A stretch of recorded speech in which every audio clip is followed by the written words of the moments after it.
Om Shri Sai Ram. Loving salutations at Bhagwan's lotus feet. Dearest Swami, elders, dear brothers and sisters, Sai Ram to all of you. We are gathered here today to celebrate Aradhana Day. And what is Aradhana? In Swami's words, Swami talks about the devotion of Radha, who was a devotee of Krishna. And Swami plays with the word Radha. Swami says Radha, Dhara, Adhar, Aradhana. Radha's Adhar, Radha's support is Nirantara Aradhana, or Nirantara is Dhara, flow. It's a flow, it is ceaseless. Aradhana is adoration. That is true adoration. So it is not just April 24th or April 25th and we are done with Aradhana and then we move on to Ishvarama Day, Guru Purnima. Aradhana is ceaseless devotion, ceaseless adoration. And talking of ceaseless, I'm coming to our guest speaker for the day, Sai Chandra Bhanu. Brother Sai Chandra Bhanu joined Swami's higher secondary school in the year 1998. So he's reminding me he's not that old. And yes, so 1998 for his 11th grade. And it was just a few years after the Kulwant Hall, the extension of the Kulwant Hall construction. And the security was not so tight in those days. Swami was quite free, he would move around. And Swami would give the evening darshans and we would be there for every evening darshan. And Swami materializes Vibhuti. And if Swami materialized Vibhuti where the students were sitting, then students would offer a handkerchief to Swami. And there are two advantages with offering a handkerchief. One, you get close to Swami, you are giving Swami something, you are helping Swami. And the second is Swami wipes his hand with that handkerchief, so you get back a handkerchief which has Vibhuti on it. So two wonderful opportunities. And so students would vie to give a handkerchief to Swami if Swami materializes Vibhuti when he's near the boys walking. Slowly, some enterprising students like Sai Chandra Bhanu took it a little step further. So Swami materializes anywhere near the devotees, they would take a step or two, come out of the lines, give a handkerchief to Swami. And that began like a competition between a couple of them, Bhanu and one Arvind, and some other students. It extended, you know how vast the Kulwant Hall is? Right. So Swami materializes on the ladies' side. If he's near the border, yes, you can take a step, but it's risky. But gent side is fine. So in one corner, Swami is materializing. It's nearly 100 meters, or 100 feet, or more than 200 feet from where we are sitting. And it would be 100 meters dash to that. And imagine this, soft music playing, everything is so calm, Swami is giving darshan, and suddenly you hear a thunderous thudding of feet rushing. And it so happened a couple of times they would collide with each other as they reached Swami, vying to give handkerchief to Swami. That was the incessant following Swami had from Sai Chandra Bhanu. And that incessant following has continued from then. So his running towards Swami, not just a flow, it is ceaseless running towards Swami, has been from his childhood. So he comes from Shivam. So you must be familiar with the Sai Center in Hyderabad, Shivam, which is very, very famous for service activities. And Sai Chandra Bhanu's house is literally next door to Shivam. You step out, one step you take out of Shivam, you're landing in his house. He grew up in that environment of service. And he imbibed that spirit of seva, and he has taken it with him. After he finished his college in 2007, he moved on to UK. He moved to Hyderabad, Shivam. He worked there in Hyderabad. And those 3 years till 2011, he was in lots of village service activities, medical camps, talking about Swami in villages. Incessant service, incessant running after Swami through service. And then he moved to UK, and he stayed there till 2021. And in the last 3 years, he's moved to New Jersey, where he's now located. He works in the marketing division. And he has lots of experience about Seva, which I'm sure he's going to share with all of us. So, lot to learn from him about how to follow Swami through the path of Seva. It's our good fortune that Brother Sai Chandra Bhanu is here with us. We welcome you with all our heart, and we're eager to listen to what you have to say. Sai Ram.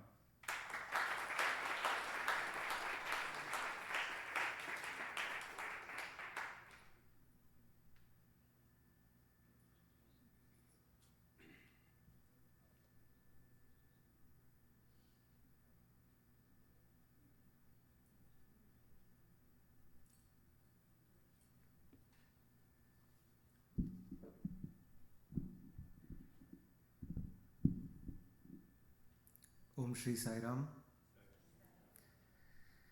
Wow, what an introduction. He took me back to many, many years. The one thing he denied to acknowledge is he's a very dear friend of mine, classmate for a long, long time, Hemant and Suresh, who is also here. Both of them I'm seeing after 20 years. He told me not to reveal this though. We're seeing each other after a long, long time. It's a great privilege. I've written a lot, but no, maybe not. Because he touched upon a beautiful topic, right? He gave me the topic, so I thank him for that. He said, I've been running to Swami. He's absolutely right, I've been running to Swami. And then the second point, he said that I've been running to Swami with Seva. As the flyer says as well, Prasadam boy, so that's what I've been doing for a long, long time. Interestingly, even Suresh brother introduced me as Sai Chandra Bhanu. Maybe that's where I start.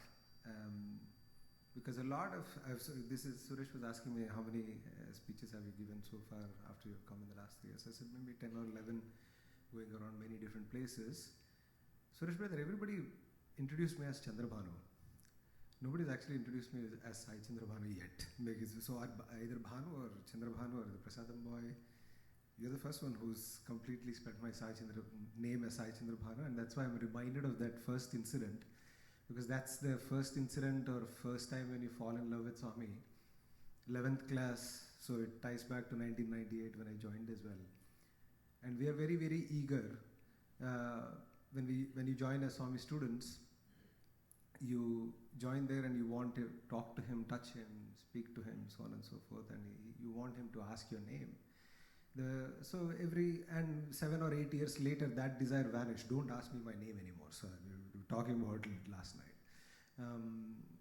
And before I get into that incident, I have to say, I joked this at the lunch table with Ravi Garu. If all the Satyasai organizers around the Global Council committees everywhere, if there is a Airbnb host rating, I would give them super duper hosts. So thank you so much. That's what I would say. It's like in the Sai BNB stratosphere, 1,000 5-star ratings, please. So thank you so much for welcoming me into your home, taking care of me as your brother Akka. Thank you so much feeding me. It's been a great day with you. Hemant and me had a great drive yesterday. So now getting back to the Sai Chandra Bhanu piece. So the first time when Swami was walking, in these days where I was to dash, so we were first people to break through a lot of things, our batch is very special. Apart from every batch that has spent time with Swami, I think we have very interesting batch because we have seen Swami the most active, and we have also seen Swami the most inactive from a physical stratosphere, right? We were also the people who have inspired Partiyatras. We've also the people who brought dramas from Purnachandra to Kulwanthal. We were a very interesting batch. I mean, that's what we pride ourselves as well. The 1998 batch, 11th class batch that we've all together. We studied almost 9 years after that together. We did a lot of different kinds of, we were the first people to go into Gram Seva in that format. So we had a very, very interesting experiences. So the first day when I joined, first week or so, I got the first line, and Swami looks at me, and Ilkumar sir is sitting right in front of you. You don't want him to sit right in front of you because he kind of extends Swami's jokes and magnifies. So that's what happened that day as well. Swami comes and Swami asks me, "Ni perenti," right? And then I said, Swami, Sai Chandra Bhanu. And then Swami said, Chandrudu Surudu Pakapakkan etla untara? So, Chandra Bhanu, right? So, how can moon and sun be beside each other? And then Swami is looking at me like this, and Anil Kumar sir is already laughing. He's like in next level, Artemis 44 or something. He's gone somewhere else and he's laughing somewhere. And then I said, I'm looking at Swami's twinkling eye. He always expects that, a little bit of creativity when you answer. And then I said, Swami, na purti peru Sai Chandra Bhanu. Aite? So what? What if your name is Sai Chandra Bhanu? And then I said, Swami, if Sai is there, anything is possible. So Chandra and Surya can be together. And then people were laughing. And then Anil Kumar sir, obviously, he's also a family friend from the past. It's like Swami Bhanugar, Manodu Swami Bhanugar. My grandfather's name was Bhanu, so that passed on to me. So that was my first introduction. And now if I fast forward to the date, April 24th, 2011, it's a painful day, isn't it? It's a very, very painful day. I don't know whether to laugh, I don't know whether to acknowledge, I don't know what was going on, because it was only 2 months before that I had left India to UK. I had 300 pounds with me. I didn't have a job yet, but I moved it very boldly, saying, oh, Swami gave me double post-graduation, he blessed my passport, he actually said, oh, Popat ke paas jao, and he said all of those things. So I said I should be fine. So when I was leaving Swami, I was fine. And then I go there and I'm searching for jobs. There are some few interview lineups happen. I've already spent 150 pounds. I only have 150 pounds more. And then I hear the news that Swami is in hospital. It breaks my heart even to this day that I couldn't go. I didn't have the money. I didn't have the Sai circle yet. Not that it's an ATM, but what I'm saying is that I didn't have the broader circle yet, even to accompany with somebody and go in and so forth. It was an incredible thing. It's also interesting, it takes me back again from that point to maybe when we were doing graduation together. All three of us were in the same campus, in Brindavan campus. Between 2000 through 2003, as Brindavan students, we had a very, very unique opportunity versus any other campus. It was a very special opportunity that we had. Every time we went to Prashanti Nilayam, whether it was Guru Purnima, we would go for 4 days. If it was Deepavali, we would go for 1 week. If it was Dasara Yajna, we would go for 15 days, including winter holidays sometimes. If it is birthday, it's a month, sports meet, and again it's a month, and so on and so forth. We used to have the classes there. But the speciality was, Brindavan boys were the only students who were allowed to sleep inside the mandir. And it was an incredible opportunity that none of other campuses had. And me being me, as he said, bully, who just runs around Swami and rushes to it, I was also the line leader at that point of time. So I was not just Prasadam boy, but right from 11th class, very enterprising, so I was also the line leader. So we were allowed to go up ahead everywhere, so before darshan, etc., so that boys just don't run, while I was hypocritical enough to run everywhere. That's a different thing. So I used to go inside Mandir much before, after our study hours. Around 8:30 we were allowed, and the other boys were allowed at 9 p.m. to come and sleep, because you had to wake up around 3:30 a.m. again in the morning, so that vacate the Kulanthal, go back to East Prashanti, so that Sevadars can clean and get it ready for darshan and so on and so forth. So I used to go at 8:30, and very shamelessly I used to put my bed and blanket right near where Swami sits. And a lot of my juniors and seniors and etc., brother, every day you're putting here, yeah, please, there is big path where Swami walks, you can go and sleep there. So please carry on. This is the privilege of a line leader, so I'm not going to allow you to. Everything is fair in love and war. Yeah. So that's how I used to think. So flashback forward 2011. That's exactly the place where Swami's Samadhi was done. Then I used to sleep for almost 2.5 years. Whenever I got power in my hands, I used to spread my blanket. So it didn't agree with me that the place where I was so fond of is a place where my Guru, my Lord, my love of my life is laying rest. It was very unagreeable situation. And it took almost about 10 years for me to go back to Prashanti Nilayam. I actually did not go back until 2021. So it took a long time to actually go back. So it's a very, very interesting day when we say, and Hemant very nicely put it, it's like there is a song, right? They say, Meera ne madhubane mein paya, Radha ne man mein paya, right? So I think it is about finding Swami somehow, somewhere, right? It is about, there is no difference between the devotion between Meera or Radha, but it is about finding, whether it is Madhuvan, whether it is Prashantilam, or whether it is in your heart, right? So I think it's a beautiful day for us to think about the path to Swami. I had a whole speech written, but he has given me a beautiful topic that I had to run to Swami. So I'm going to talk about all the ways I have run to Swami, because if you don't run to Swami, you will stay behind. If you run in front of Swami, you're ahead of Swami or not, but you have to run to Swami all the time to keep up with him. I think maybe that's how I put it in my mind right now. So my mind goes back to COVID now, where this running was questioned, if that makes sense, right? This relentless running. Because I was always very passionate about people, very passionate, even in my professional sphere, I'm very passionate about people, developing people, sitting with them, spreading Swami's message in my own way. In fact, actually, when I moved to UK, I was telling this to Kar in Hemant, he never heard it from me before, is that when, for first 6 months, when they called me Sai, because they call here by first name basis, I never turned back actually, because I'm called Bhanu everywhere. And in our families, Sai Rashmi, Sai Rahul, Sai, everybody is Sai, right? So like the first name, if you call Sai, there'll be 100 people. I mean, if you're used to it, there'll be 100 people turning back, right? So I've never associated with that name Sai, because I've grown up with being Bhanu, the Prasadam boy, or the Bhanu. That's all, right? So that's whether it is Shivam or Prashantilam, everywhere it was just Bhanu.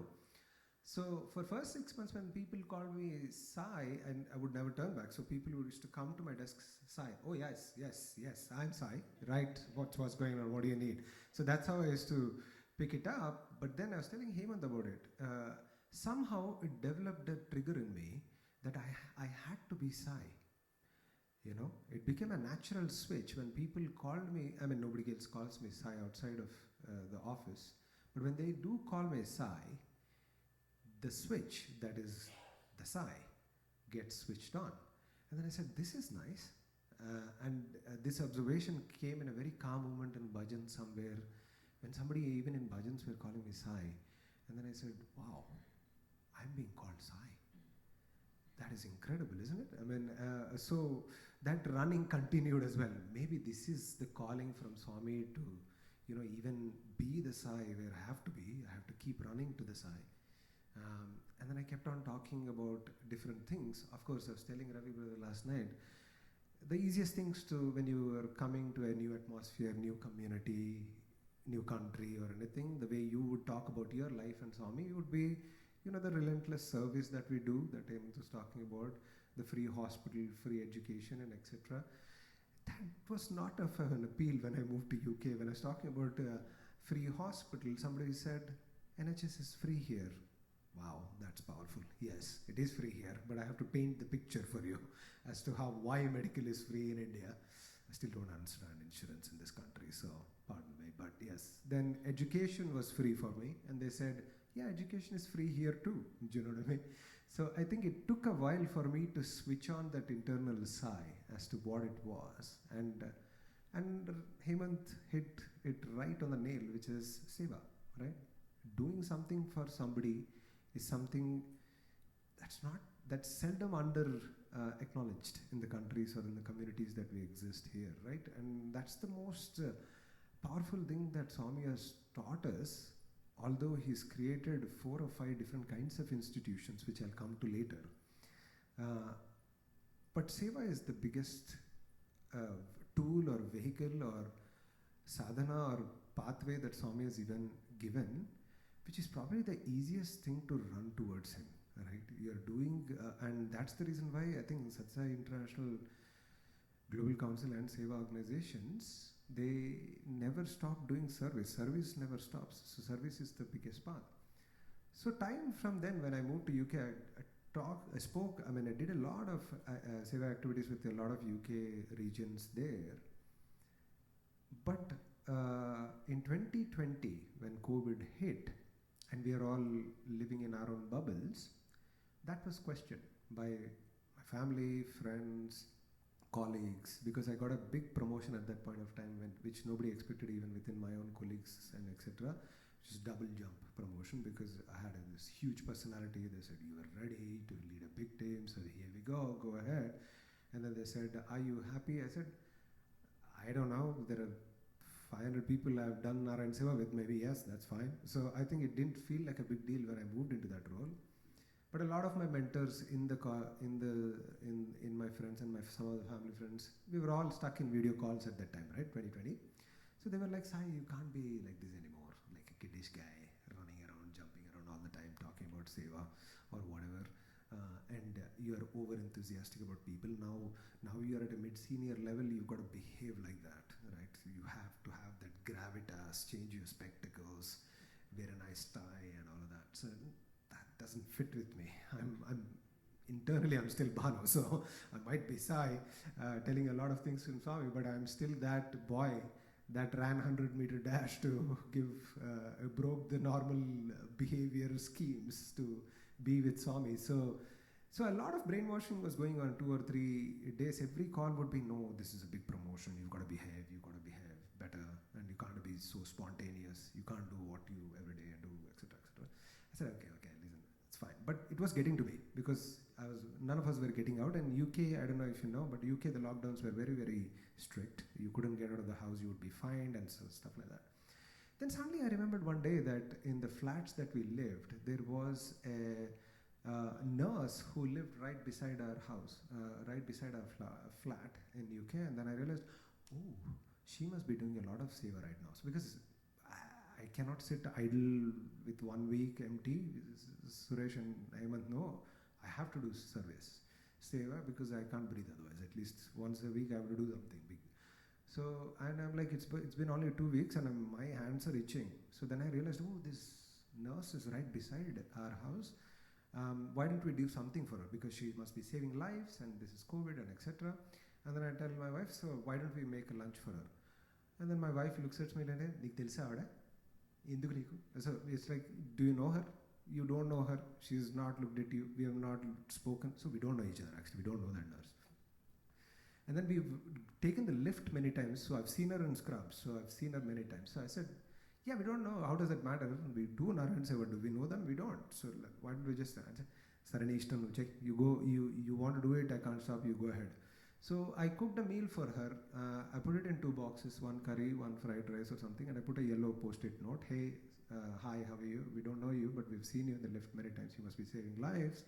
Here is a small token of love from our side, and that's a good lunch. Please have it. Sai. Okay? Love Sai. So love was a little excessive, but I wrote it. But so, love Sai. And then it was dropped at her door, and then we went inside.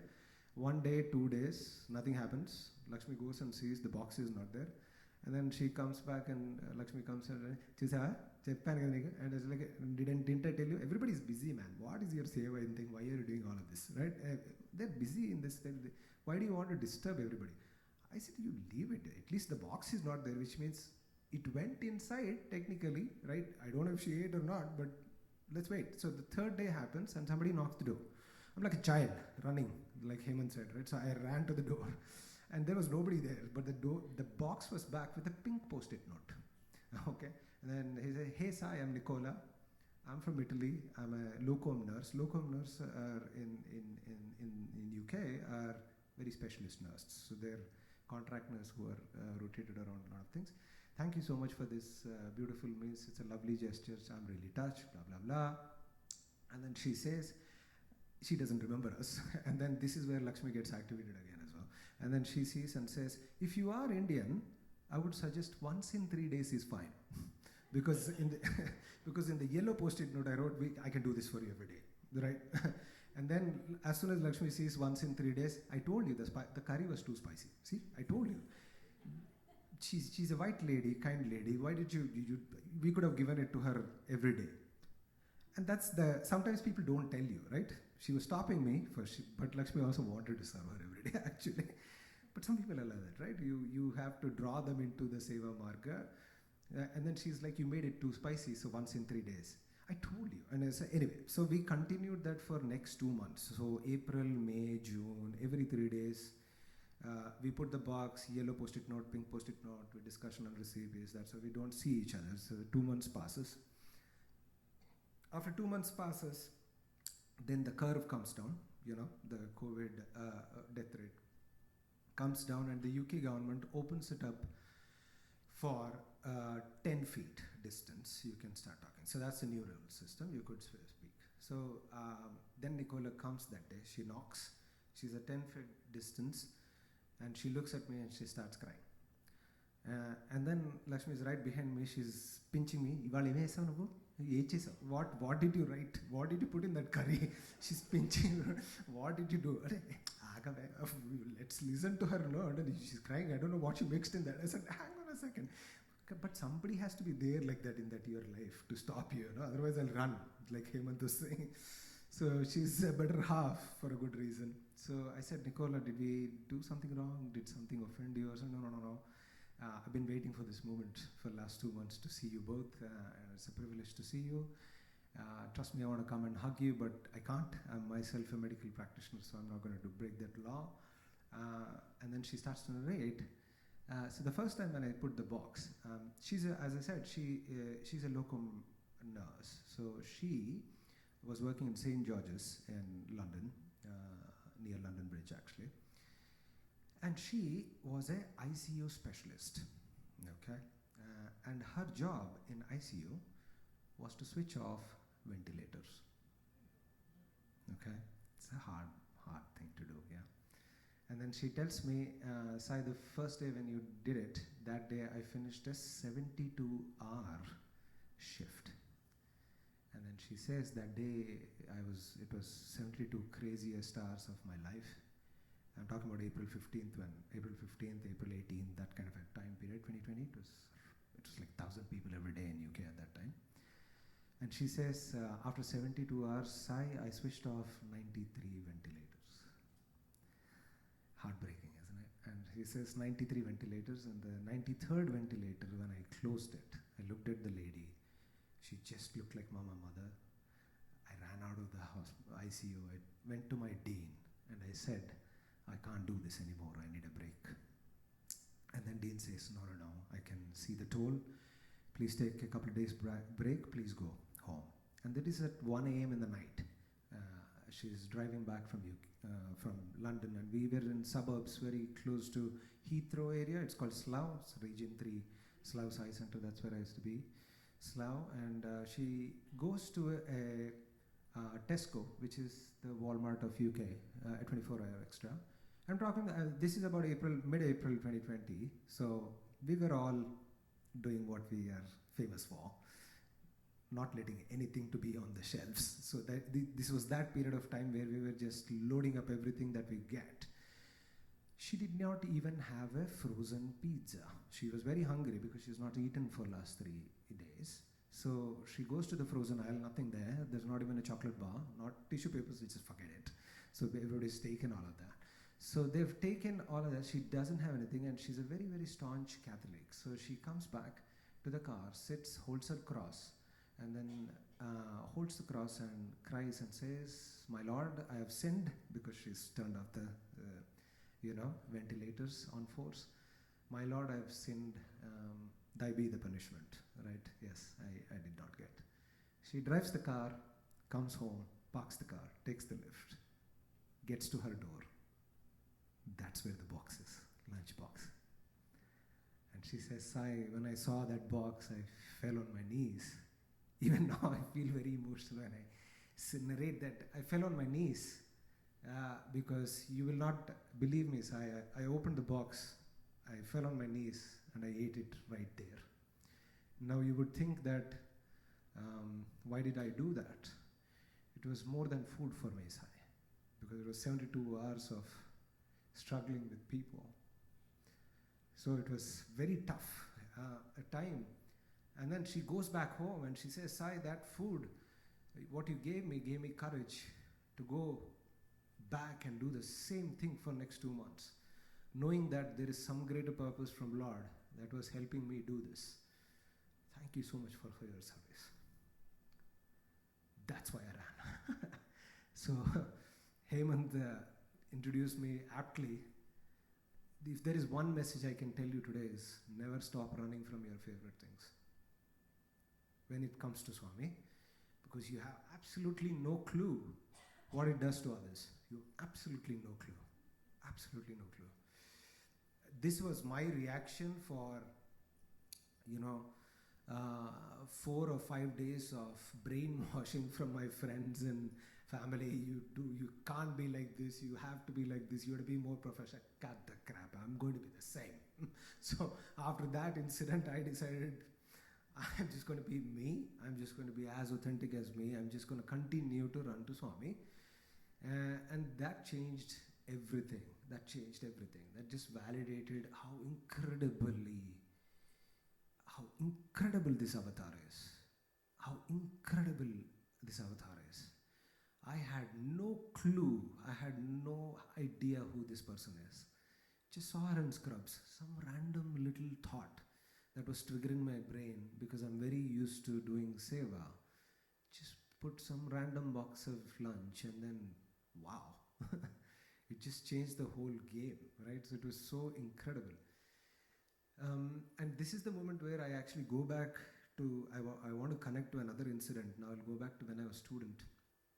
This was in 2005, I think, if I'm not wrong. Hemant, correct me if I'm not wrong. Indoor stadium construction. When the indoor stadium construction was going on, Swami used to come almost every alternate days to come and see the indoor stadium construction. And probably within all the constructions that have happened in Prashant Nilayam, Sairam Nikhil, so another batchmate of ours. Indoor stadium construction was the fastest, I think. So I think it finished in a whopping 6 months. I mean, the structure looks more complicated than that, but it finished like no other structure that happened in Prashant Nilayam. So our batch was very lucky. Even Nikhil was there, Hemant and Suresh were also there. Swami used to come to indoor stadium inspection almost every alternate day. And we were also going because Swami is coming and so on and so forth. And ultimately, after 6 months, the indoor stadium was ready for inauguration. And inauguration of indoor stadium happened on November 8th, 2005, if I'm exactly right, because I remember it very, very clearly. Sorry, November 8th was the day Swami actually decided to actually spend time with the workers, the L&T workers that were there. Swami wanted to spend time. November 9th or 12th or 15th, around that time, the inauguration happened. But I quite remember this date because the next day was Akhand Bhajan, Global Akhand Bhajan on November 9th. So, and then Swami decided to do seva for the L&T workers on November 9th morning. So I was in the Prasadam area holding, so I was hearing to Swami's discussions with Chiranjeev Garu, Chakravarti Garu and etc. And they look at Swami, the Swami looks at them and Swami said, ivala L&T workers ki lunch pedamu, clothes anni iddamu. Then Chiranjeev Garu and Chakravarti Garu were trying to create efficiencies. Obviously they're central trust holders. They have to be efficient in the way they function. So they say, Swami, ivala Akhanda Bhajan undi, rape aipotundi sayantram, rape cheddam, right? Right, because the pulihara and pongal will be cooked in months. So it's about cooking 2 more vessels and then it is very efficient to cook and there are no extra resources required. I said, Meeru cheyandi. And Swami said, you do it tomorrow, I'll do it today. Should I ask somebody else? And Swami said, no, Swami, we'll do it. And so that everything was arranged. And then Swami also arranged a lot of clothes, watches, cameras even, I remember. So everything for L&T workers. And they're all, for the lack of any other words, because we are comfortably sitting here and all of us have the context, they're all laborers, right? So we understand where they come from, what their normal life is, their habits and so on and so forth. So, but for them to give cameras and, very good safaris and watches, it just shows that Swami treats everybody the same, right? So that is the best part about Swami. So we were organizing all of that. Some of the boys went and started piling up all of that to load into tractors, and me, Prasadam boy, so canteen, bringing the pongal and pulihora up in advance and so forth. So Swami came there and Swami was giving, Swami distributed, we served the food, Swami with his own hands distributed the clothes and watches and etc. We were seeing one guy who was super excited about seeing Swami. He was having a red towel in his neck. He was running wherever Swami is. and he was just brilliantly charged looking at Swami, and he was running around, and ultimately he was schooled. So one of the bodyguards came and made him sit somewhere and etc. And he's still looking at Swami from everywhere and he's crying and etc. We ignored him. So that day evening, Akhand Bhajan is starting. So Akhand Bhajan is that kind of a day when you either get the best seat or the worst seat. So you have to be in the right time. So because Swami spends time, a lot more time, Swami actually stays until 8 p.m. sometimes. So there is a continuous thing. So Bhajan Hall is the prime real estate. So you've got to go there, and if you don't go there, then you lost the game. So as soon as Swami left, without any responsibility, every student ran away. Right? Everybody ran away, and then I'm just looking like, okay, yeah, so 45 basins is just me, right? Yeah, you're just running like that. They're randomly spread around everywhere, and you guys are running. So it was me and one senior of ours, G. Prashant Sai. My friends will remember here. For the lack of the words, we used to call him Gypsy. There we go, G. Prashant Sai, Gypsy. Funny names, all of us. We used to just call him DVs because he's DV Hemant. I was just Bhanu, so I was fine. So we had different names. So me and Gypsy were just waiting there. And then we were lonely two students left in a hugely new built indoor stadium. We were picking up basins from every corner of it and etc. And it's all like, we were wearing the ready white dress to go to Akhand Bhajan.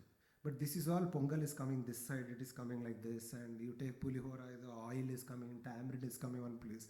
And my brother Gypsy was just looking at me, where we'll go, our Bhajan halls, there's no chance, we'll sit in 4th block, there's no chance of having Swami's darshan. So we went, collected all the basins, put in the tractor, and this guy, whom I was talking to you about, this particular person who was wearing the red towel, he's just still wandering around, Sairam, Sairam, Sairam. He was in a very ecstatic mood. He comes to both of us, and he's coming closely, and then he looks at us and he says, Anna, hospital ellida Anna. So he's a Kannadiga, so he's from Kolar district somewhere. And hospital ellida Anna. Then we understand, I understand Kannada mostly because we all studied together in Vrindavan, so I had a lot of practice with it. Illa ide, and Kannada and all, I'm practicing with him. And then Gypsy is like, yeah, sit down, wait, what do you want? Why do you want to go to hospital? So he became a little more matured, so he asked, why do you want to go to hospital?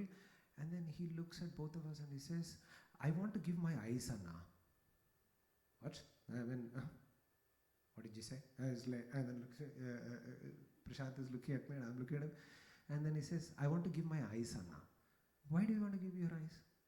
No, I want to give you my eyes, Anna. So then we said, okay, whatever it is, we don't know. So we're thinking about Akhand Bhajan on one side. So we can't be bothered about this conversation.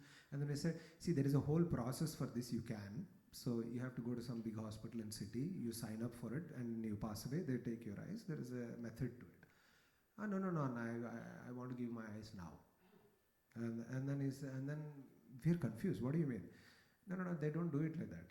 And he says, no, Pedda super specialty hospital, it is there here, general hospital is there here. Anywhere they can go, no, I'll go and sleep. All they have to do is to take my eyes. Wow. I don't know how to talk to you right now and convince you that that's not the thing. And then I hold his hand and I say, why do you want to give your eyes? And then he says, Anna, nanu kallarinde barrette. So from Kolar I've come. I have two sisters, Anna. Both are blind. I want to give one eye each to them, Anna.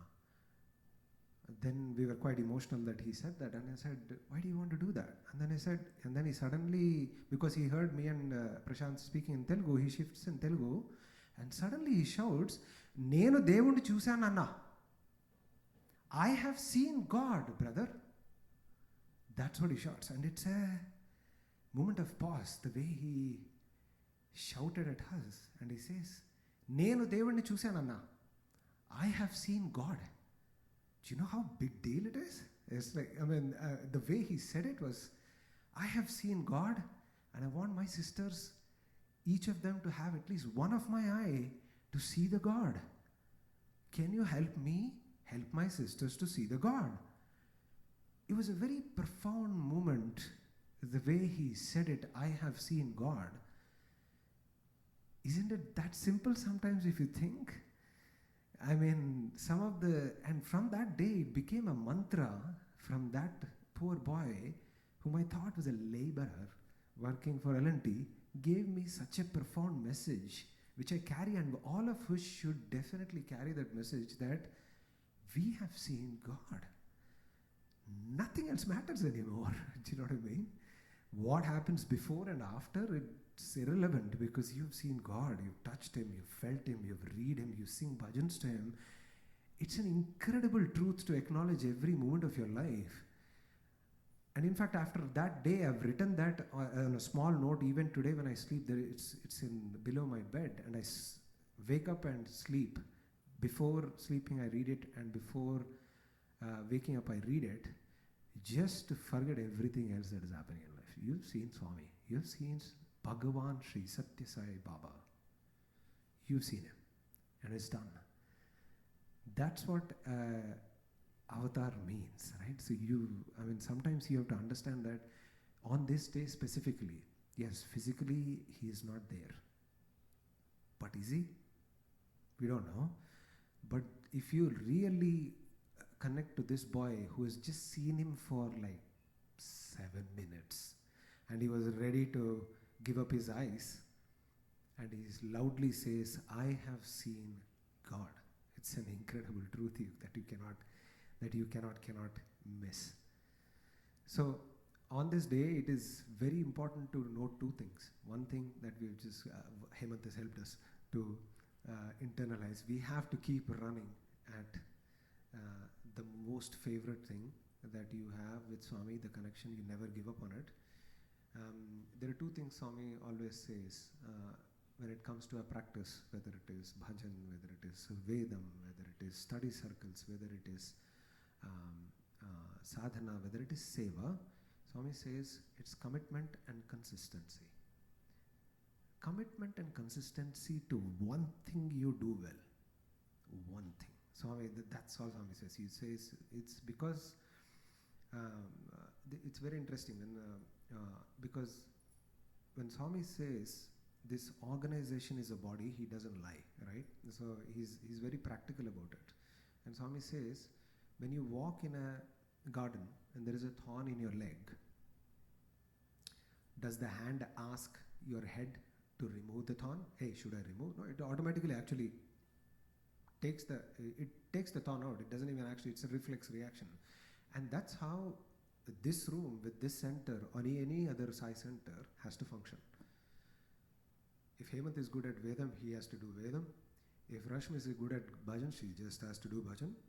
If Ravigar is good at our guest speaker BNB practice, she has to be continuously do that and take care of all of us as a leader. But we have to completely dedicate ourselves to that commitment and consistency, because if one of us drops the ball, then the organization itself will be a slightly wobbly, right? So it is about, if the hand is picking up thorn, you just have to keep doing that, right? So you do what you are good at. And so Swami tells us in a beautiful way, right? World is not bad because bad people are in it. In one of the tri sessions, he said it beautifully.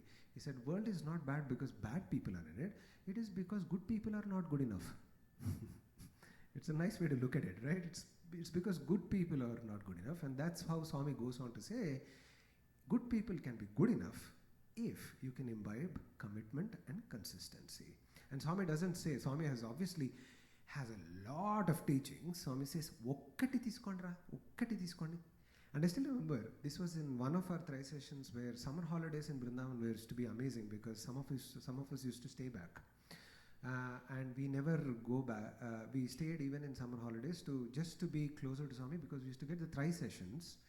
And typically tri sessions, if everybody is there, all the Vrindavan boys are there, and some Prashanthanilam boys are also there, then it is, you can easily give up on any proximity to Swami. But in summer holidays, there'll be hardly any 45 to 50 boys. Sorry, I am getting a bit of hiccups or whatever. Akka fed me beautiful food. I'm telling you, the brinjal curry was next level.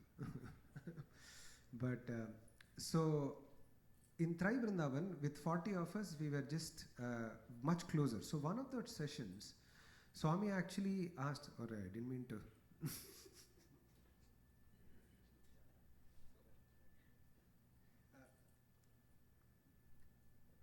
One of the So one of the thrice sessions, we actually asked Swami,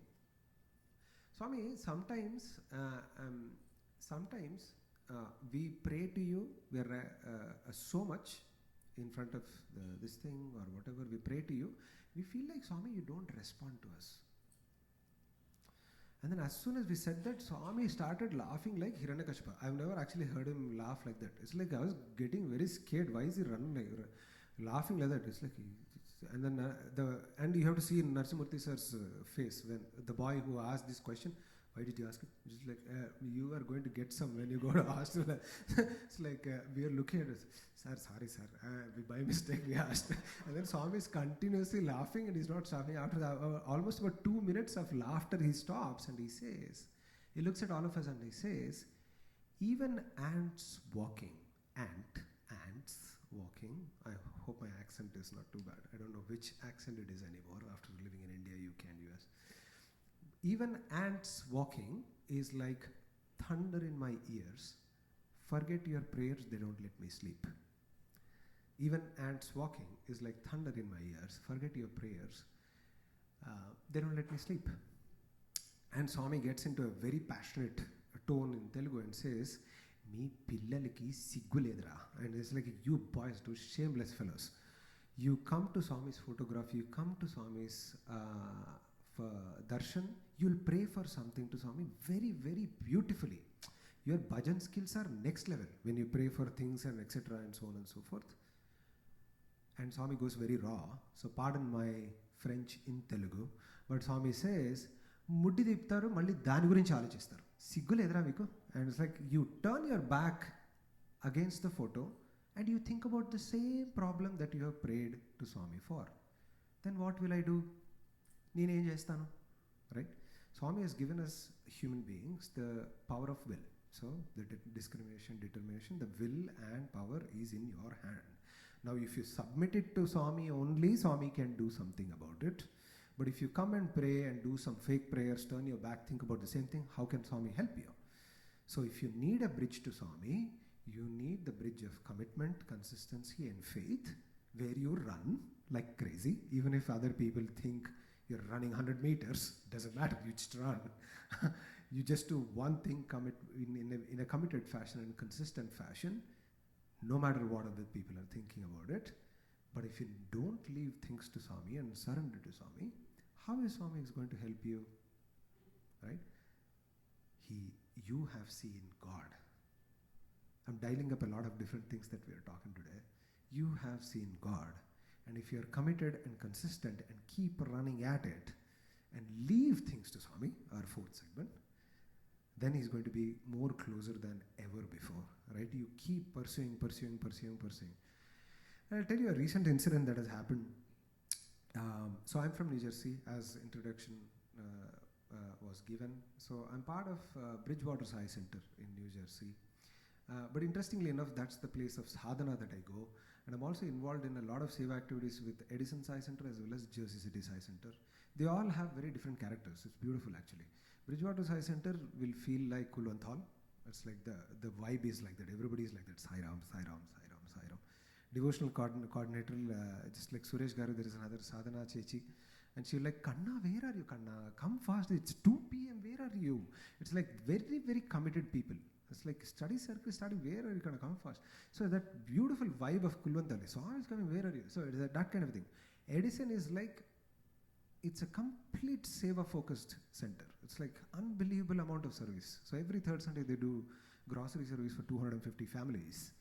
Every third Sunday. Every fourth Sunday they go to 17 different shelters along with Jersey. Jersey City has an incredible partnership with almost about 15 to 16 bakeries around New Jersey. They collect leftover bread from all these bakeries and go to shelters and homes and manors and so on and so forth. Nothing goes waste in bakeries of New Jersey. Jersey City is very, very enterprising in that. So everybody has their own character. So for these grocery bags, it's very interesting that you pursue, right? The grocery bags that we have, we used to buy it from Aldi, Walmart, everywhere. So, and usually it costs around 50 to 60 to 70 cents sometimes, depending upon where you buy. And if you buy 250 bags, it's almost about $125, which could have potentially gone into some rice or beans or something else, right? So it's just going into the bags because these poor people, when they come into the parking space where we distribute, they come with trolleys, and it just is not a dignified way to give things. So we pack it somewhere else, we go in the cars and then give it out, and so on and so forth.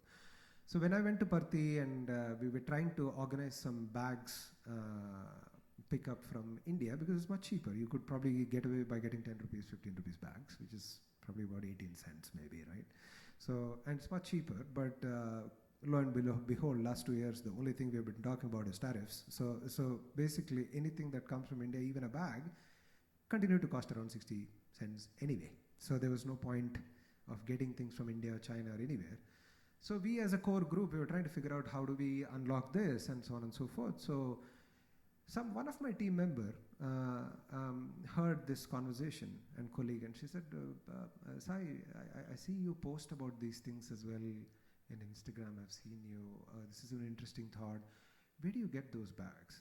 And then she said, it's ShopRite, Aldi, or Walmart, wherever it is cheap. And then she says, do you know what? Jimmy actually works in ShopRite. Really, Joe? Okay, yeah. He works in ShopRite. Maybe I should ask. I said, ask. And then this person, my colleague's name is Jojo and her husband is Jimmy. Jimmy emails. I give him a 10-minute call. I'll send a screenshot of that email, maybe to Ravi Anna next. You'll be shocked the way he wrote that email about Bhagwan Sri Sathya Sai Baba, Edison Sai Center, and what they do, what is the purpose, to his COO of East Coast, ShopRite. And I was amazed as to a person who has never seen Swami, heard me 15 minutes, goes to the website, makes a beautiful pitch because his wife is a good friend of mine, colleague, and writes a big email on these bags. And this person, the CEO, is a Harvard graduate and very experienced man. And then James, he calls me and he says, all right, you've got 10 minutes. Tell me, why should I give you the bags? And then, of course, I run. Hemant he put it, I'm never going to forget that I run. So I run in those 10 minutes and pitch him what we do, why we do, what is the purpose, etc., and so on and so forth. And then he says, this is great to hear, Sai. How many bags do you need? Wow, okay, that actually accelerated very fast. And I said about 1,000 bags, and then we can pay you around 25 cents, because we're trying to save some money, right? So we're paying about 50 cents, at least 25 cents, then you get 100 more bags of rice or something, if not 100, 15, 20, whatever, right? So we're trying to save money as much as possible. Money is Swami's money, so you have to be very conscious about it. Then he says, yes, absolutely done. By the way, you don't need to pay. It's a donation. Boom. So 1,000 bags just given to you. So we didn't pay anything. And then I was on that call. One of my team members who works in my team, she listens to it, and she hears the whole conversation. And this bag pickup was supposed to be somewhere in Hackensack, which is close to New York.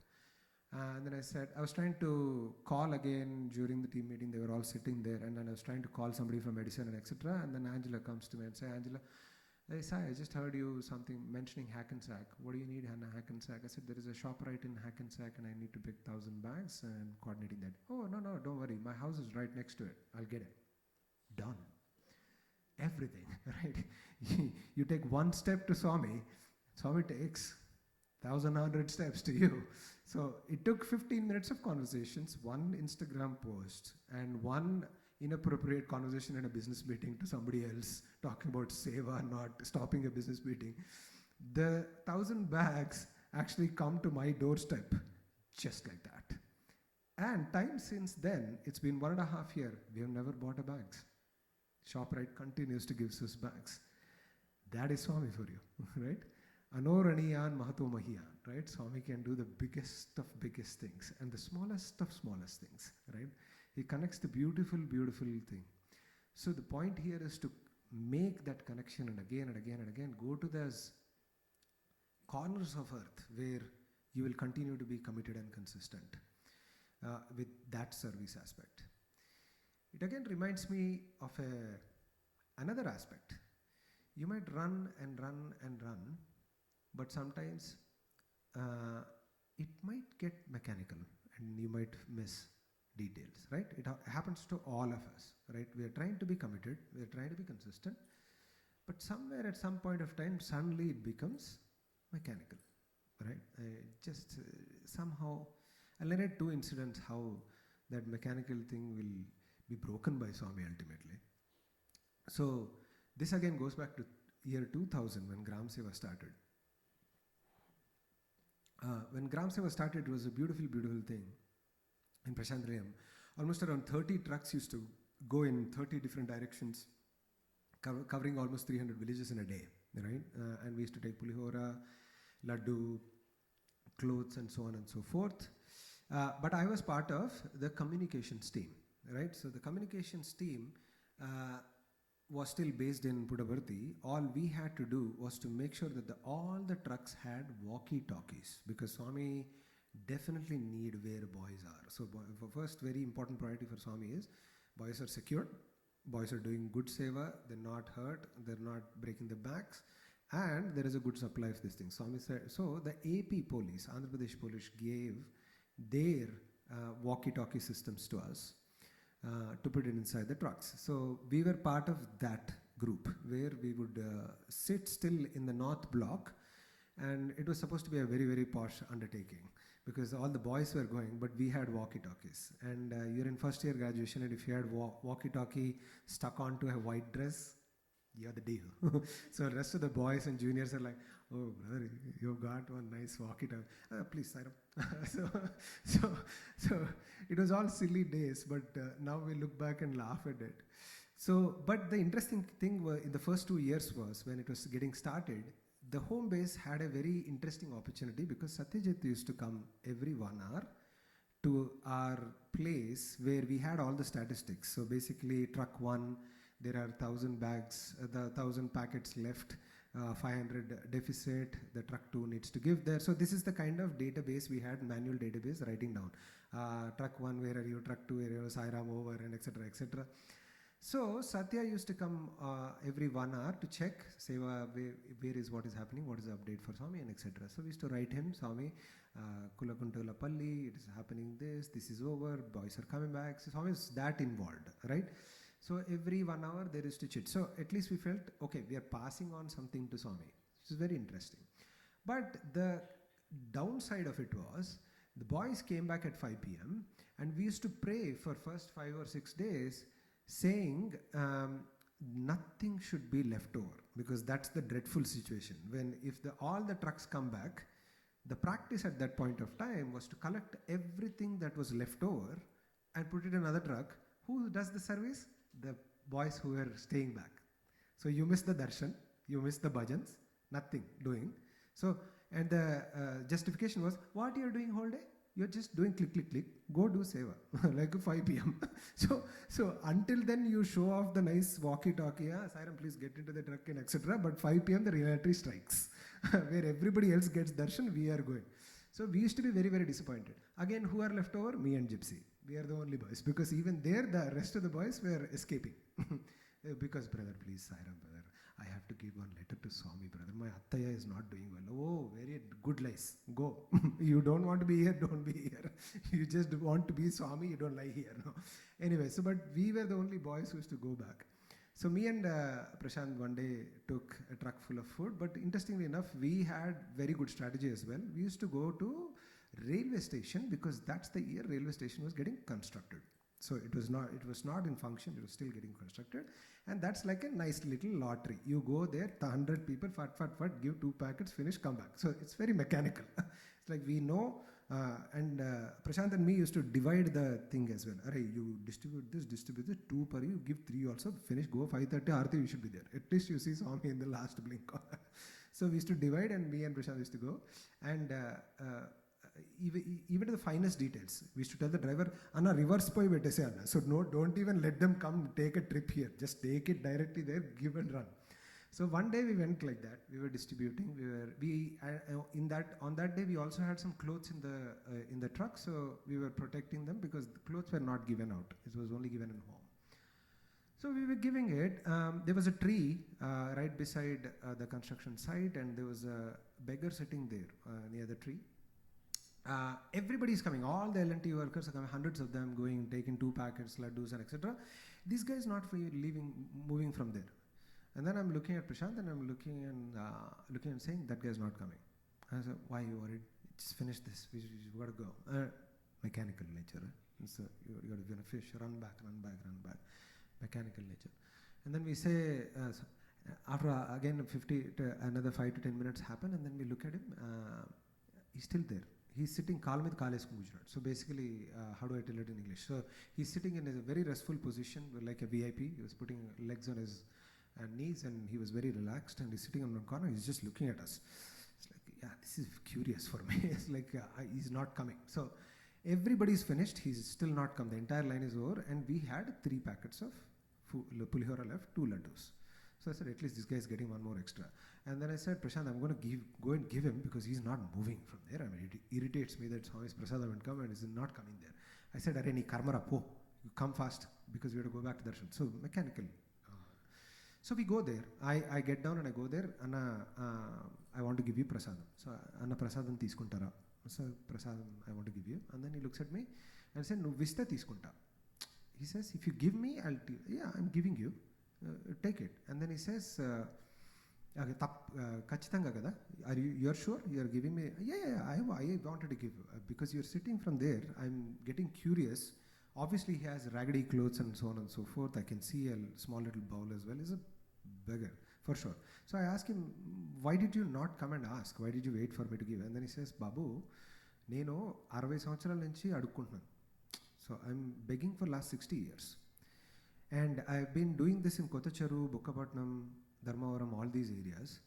And somebody this morning told me, పుట్టపర్తిలో భగవంతుడు ఉండగా నువ్వు ఏంటయ్యా అడుక్కుంటున్నావు? So Puttaparthi, there is God, Satya Sai Baba, why are you bugging all around? You will get some kind of food easily there, and you can work there as well. Why are you there? So I came here, then I sat in this tree. A hopeless person like me, who knows that if he doesn't beg, he doesn't get food that day, I have decided that, so if you are Satya Sai Baba and what people claim you to be, you are, kaal med kaal eskoni kuchuntanu. So I'll put my legs like a VIP, I'll sit right here. You make sure you come and give me the food. Satya Sai Baba for you, right? That is what he's been doing from morning, apparently. So imagine after 65 or 63, 64 years of just hanging around the roads, he sits the whole day and goes, when I exactly go there, I have no clue of what he's praying and etc. That is what Swami suddenly broke. Because what I was thinking the whole of the day as a context was, this was running in my hand. Swami, you're doing this Gram Seva. Everybody is praising it. Everybody is doing this. Everybody is saying this is the greatest model that we have ever seen. And then it's my bugging me, Swami, we're going to so many villages. We are just giving 1 pulihora packet, 1 laddu, 1 sari, 1 dhoti. How does it even matter in their lives? How does it even matter in their lives, Swami? I don't think it's a great seva, Swami. I mean, I was convinced that this is this. My walkie-talkie, of course, is amazing. Like I was thinking this in my mind. It's like, we were just 17 years old at that point of time, and this is the natural conflict that I had, and I felt like, Swami, this is just 1 pulihora packet, 1 laddu, what will it do? It changed a person who's been begging for 60 years to confidently sit and challenge God, to ask him to come and give the thing. And right there I fell into that exact moment that I learned that is why Swami does what he does. Right? Every time. So again, wrapping up the whole thing. First thing is you run to God. You run to God with commitment and consistency. You run to God with a commitment and consistency to serve. Then, even if it is mechanical, if you really closely observe at that minute what is the plan of Bhagwan, Swami will visualize that plan so beautifully that it might be the most trivial thing, but it might be the most amazing thing. And I had a very, very similar experience even when the tsunami happened. You remember when tsunami happened in Chennai and all those areas? We were on winter holidays at that time, so I went as part of Shivam group to in Tamil Nadu areas, and there were many houses which were drowned in water and so on and so forth. So we were taking the boats. And we were climbing the houses and the parapets and etc. and so on and so forth, and giving them food and so on and so forth. In one of the parapets, me and another brother, we got in, we put the ladder and went in. There was a little girl, probably around 8 years max, That's it. And she was sitting, and then we went to her. She came and hugged us and so on and so forth, because she was stuck there for more than 24 hours. And then she was telling her names of her parents, because they didn't come previous nights and they got somewhere else. So she got stuck since evening previous night. And then we verified through walkie-talkie they were there safe somewhere else. And then we said, Manana, so your mother and father are very good. Why don't you eat lunch now? It was already around lunchtime. So we were sitting and having the lunch. And then she's very slowly eating. There was a brother beside her. I'm sitting beside her. She's sitting beside me. She's eating very, very slowly. Now, the natural tendency that you would actually assume after 24 hours, especially a kid, they would just swim in it, right? Forget eating. They will probably gobble it with, the hunger and so on and so forth. That girl was eating like a sparrow, slow and steady and slow and steady. And I didn't understand. Why are you eating slowly, Nana? We have a lot of food. Eat comfortably, whatever you want, etc. And then she says, yes, nandri. And she was, this is in Chennai, so she's like Tamil, in this, thank you. I'm eating. And then she eats even slowly. And then I get more curious, again, a running fellow. So I'm not able to stop my curiosity. I said, can you eat a little faster? See, this basket, I still have chocolates and etc. and so on and so forth. That's when I observed she's holding my shirt with her left hand and eating. I observed this thing, and then I asked her, why you are holding my shirt? Eat fast. And then I said, no, Anna, enak theriyum. So I know if I eat fast, you'll give me more. But my worry is, if I eat fast, you will leave me. You know, it is so sweet. So, mechanical seva, my target was to cover the area, 100 meters. Go give karchi. That was the thing. But the life teaches you, Swami teaches you so many more intricate details. The girl, although she was starving for almost 24 hours, she was not looking for food. She was looking for company. So many places, wherever you are going for seva, whether it is the smallest sandwich, tell the deepest Sairam or deepest hi, how are you?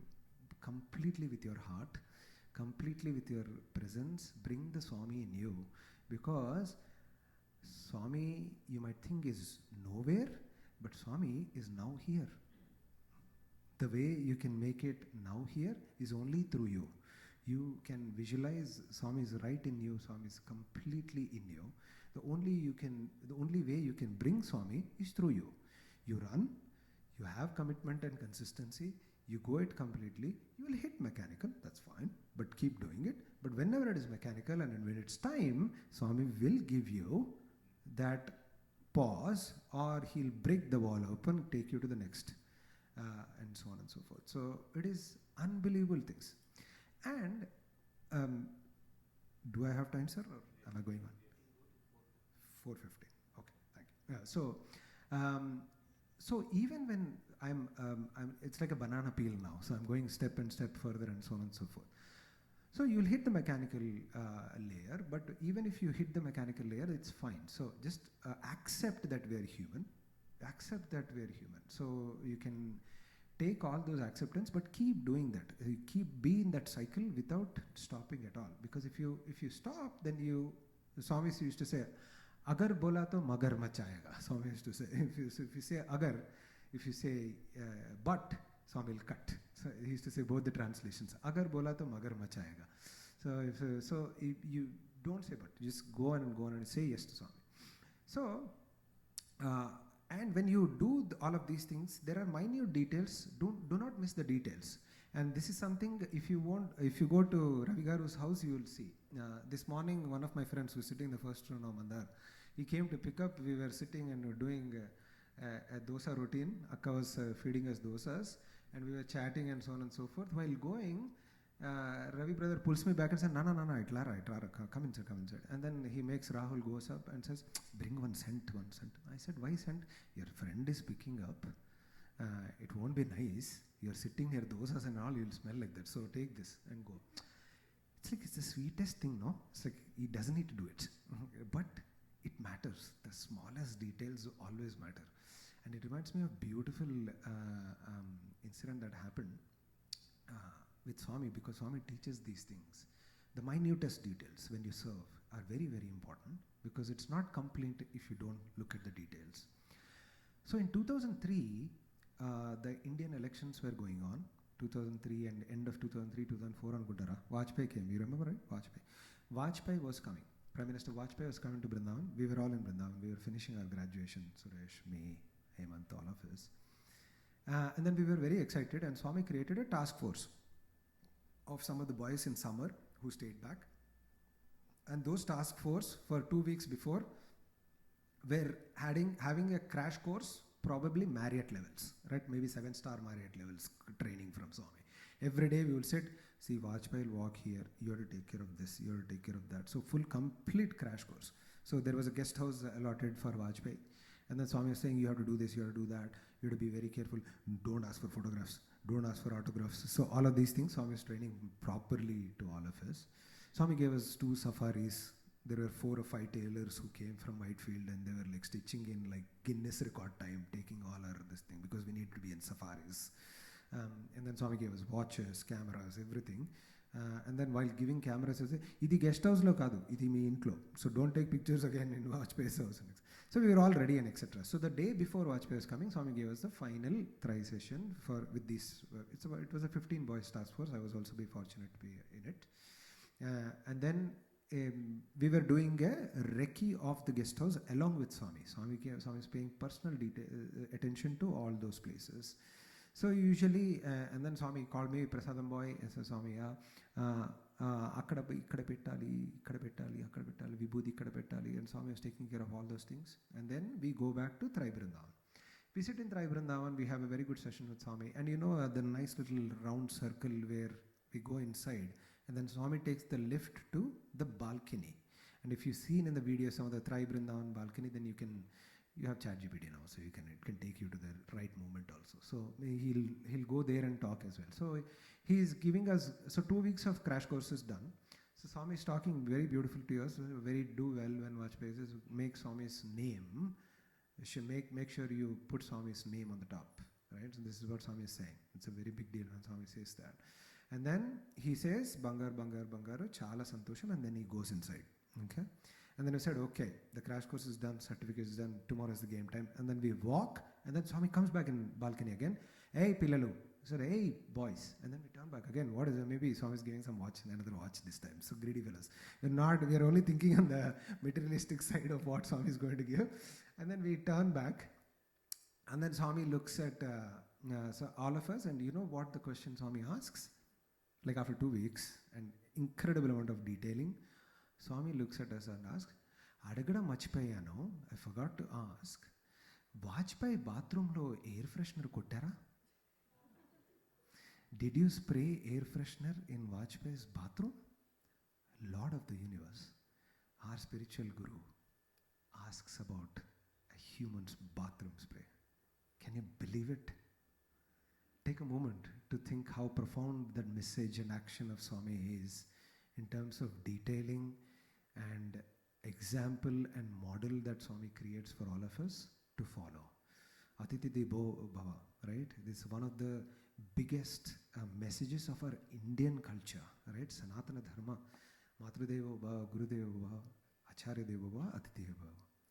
That is Atiti Bhava, right? You go to the corners of the world. So whether you are serving your guests, whether you are serving your parents, whether you are serving your children, whether you are serving your brothers and sisters, or anybody else in shelters or out there and etc. That minute detail is very important, right? It was an incredible privilege to see that to Swami. Because I'm in Trai Vrindavan, I'm tempted to narrate another incident as well. So again, as I said, for when you go and run and do committed service, even if it is you're going forward and forward, look for those details. But always also have a hindsight of what is coming next, right? Know where the limit is. It's right. So because obviously this is once in a week thing, right? We all come Saturdays and Sundays, festivals and so on and so forth. And Swami also respects the family life and so on and so forth, and how we need to take care of our duty. Duty is God, and all other places, the way Swami's love comes out, the way, as I said, have your own trigger system. For example, when they call me Sai, I try to bring out something and so on and so forth. So, but when you come to, even if you are overexerting yourself for something, Swami has his own ways to show that overexerting will not work, right? So even if it is, whether it is center or seva and so on and so forth, there's always a limit, but you should know that, right? And this goes back to a very, very funny incident that happened in 2003, summer again. For actually, so April 24th, April 24th, 26th, Friday, 24th, right? So Friday, right?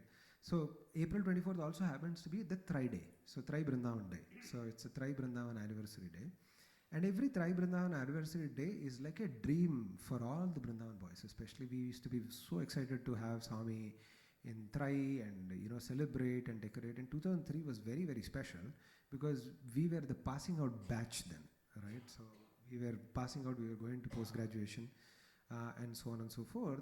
So we were allowed to decorate Thrai Vrindavan that day. So along with some of our seniors, we actually created some amazing paintings. There is a great painter in our class as well, Raghuram, his name is, he even paints cakes, that guy. You should really come here. But we did amazing stuff. We even did cake, which was supposed to be a boat, but that boat was very badly designed, so ultimately we put some flowers in it and made a bouquet. So somehow shape-shifted that cake. I cannot forget that ugly cake. Even then Swami came and cut it, because over the night we were struggling so much to shape it to be a boat, and then we realized, oh no way, let's just put flowers on it and make it a bouquet. So ultimately it became a bouquet, and Swami said, chala bagundi. Thank you, Swami. You know what I mean? But we had such an amazing time. Swami gave photographs all across our batch, entire batch. Maybe you were also there at that time. We were all, Swami walked inside Thrai Vrindavan, took pictures with all of us. He saw all the paintings, cut the cake, celebrated, and so on and so forth. So he almost spent almost about 1 hour 15 minutes. That is after Harti, so that's exclusive time with all the decoration boys. So we were full. But the whole day, whole night, we were working, making cake, decorating, etc., putting flowers everywhere, and so on and so forth. We were ridiculously hungry, right? And one thing that any Vrindavan boy or Prashantinayan boy will remember when it's holidays and they're still stuck in hostel, it is one item, very particular item, it's paneer butter masala. Paneer butter masala will be the clouds of paneer butter masala will come whenever you are hungry, because you don't get it every day in hostel.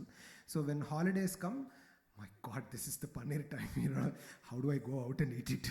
So that is the main thing that you have in your mind. So decoration is over, Swami is given photographs, everything is done. Now it's time for paneer butter masala. It's done now, it's 11:15, let's go.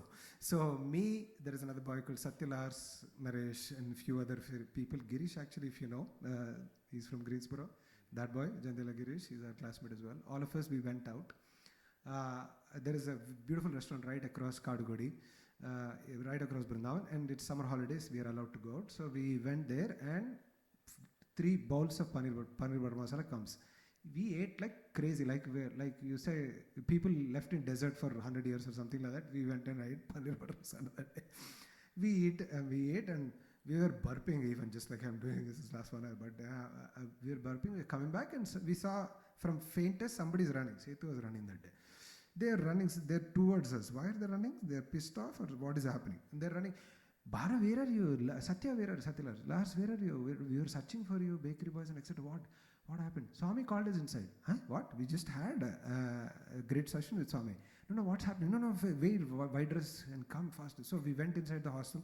We have a quick face wash. We put white dress on. We go, everybody. So all the 18 boys were called inside. We go inside. We go inside the Thrai Vrindavan. We were made to sit in the round circle in Thrai round circle. And then Swami comes out. Swami is very, very happy with you. Today you have done such a great job in terms of decorating this place, and you have made Swami very happy. So Swami has got you a 25 item lunch. And I was like, huh? It's like 25 item, and Satya is looking at me, Girish, everybody is looking at me. I was like, we're sitting there, and the plates are put, the items are filling up. We have absolutely, so we ate completely, like terrific amount of food we have eaten. And then everybody is coming, the delightful, beautiful food coming from Adikeshulu Garu's Green Park Hotel, which is supposed to give and so much respect. We're just looking at, oh my God, how, and Swami sitting right in middle. When the bucket is served, you can't waste stuff right in front of Swami. So Satya is putting in my plate, I'm putting in Satya's plate, or I'm putting in Girish's plate. So this is what is happening, blah, blah, blah, blah. And then Swami gets up and he walks around and etc. And then he comes and stands right in front of us. And then Vidi plate lo paneer ledu. In this fellow's plate, there is no paneer. Oh, so you caught it. And then the paneer guy comes and he puts paneer again. And Thinu baga paneer. You like it now? It's like, know the limits, right? So sometimes you have to know the limits. If you don't know the limits, then you struggle with Swami also, right? So anything that is excessive will hurt us, right? So if you do it in the right balance, you understand the whole scheme of things. We should have had a hindsight that there could be some shower of love, although we could never predict Swami's shower of love. We just had, I don't know. The next day, the cinema came very properly. We all struggled. But it was a beautiful incident with Swami. But as you proceed further and further, commitment and consistency with one favorite thing that you like, you pursue, you run towards Swami, you do it mechanical, but you come out of it, Swami takes care of you. The journey doesn't end there. You have to really figure out the place for Swami in your life. And sometimes Swami has his own ways to answer it. And we were having this discussion last night. It's like, you might have your timeline, you might have an expectation, but Swami has his timeline, and Swami has his own way of doing things, right? So this happened again in 2002, 2003. Vrindavan, most funniest incidents have happened. But in 2002, 2003, that's when Swami had a little bit of backache, and Swami started to have assisted walking, as well as Swami started to go in Vrindavan, especially he used to use the red and white Golf car for darshans. So there, our warden back then, he had great marketing skills. Like, he'll see the sweetest moments, he'll create a chance out of that for boys. So he was incredible.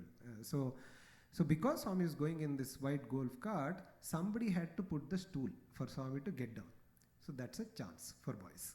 And that's only for the final year students. So all of us got that chance, where the Golf cart after darshan will come back to Trai, and near the bridge it stops. And so one of the boys will be standing, and then he'll be the only boy standing there. He'll put the footstool and Swami will get down. And if you're lucky and your day is great, Swami is going to talk to you. 100%, right? So it was my day. So Swami came, and I'm thinking a lot of different things, but he's a great hypnotizer, so you forget everything. He's probably the best Dyson on earth. He cleans your mind just like that when he appears. So he comes, I put it down, he gets down, he puts hand, prasadam boy. Next aim chestav next. And then I said, Swami, meeri em chepte adi chestan, Swami. So this used to be our famous dialogue, taught by our MBA brothers and everybody. It's like, see, whenever Swami asks you anything, just say, meeri em chepte adi chestan, whatever you tell Swami. So as soon as Swami asked me, what do you want to do next? I said, Swami, whatever you tell, I will do. And Swami said, okay. Atla kaadu, not like that. You will have some aspirations in life. Atla, enti nidi, inkemi katha. And I said, Swami, meeri em chepte adi chestan. Second time also, Swami, meeri em chepte adi chestan. And Swami hits my hand. I say, atla kaadu, mi nana, amma, your mother and father will have some dreams. Em chestav? Swami, MBA chestan. Em chepte adi chestan, Swami. Whatever you tell, pada, MBA chestan. Threw him down from there to here. From that level to here, MBA chestan. As soon as I said MBA chestanu, Swami looked at me and said, chestava? I said, like, yeah, you want to do it? I said, yes, Swami. Do it. Go. Good boy. And then Swami walks, and I'm like super excited. Like, I came back and said, yeah, there is no chance I'm not getting MBA. I am doing MBA. Great stuff, and so on and so forth. So I come back, apply, and etc. I get, obviously we're internal students, so we'll get the call letter at least to go and write anything. After entrance test, no interview. The name is not there in the list, so it's gone. it is gone. It is gone from the list. Huh? And boys are rubbing salt to the injury. Not, hey, Bonnie, your name is not there here. It's like your name is missing here. Yeah, I know. It's not there. And then other students and teachers are, what will you do, Bhanu? No, you better go to ask Swami, no? Why are you telling so sympathetically? Give me some encouragement that something will happen here. It's like, no, you should go and ask Swami. It's high time. It's only 15 days. It's starting, summer course is starting. Okay, nobody needs to tell me it's only 15 days. I know it's only 15 days, the summer course is starting, I have to go.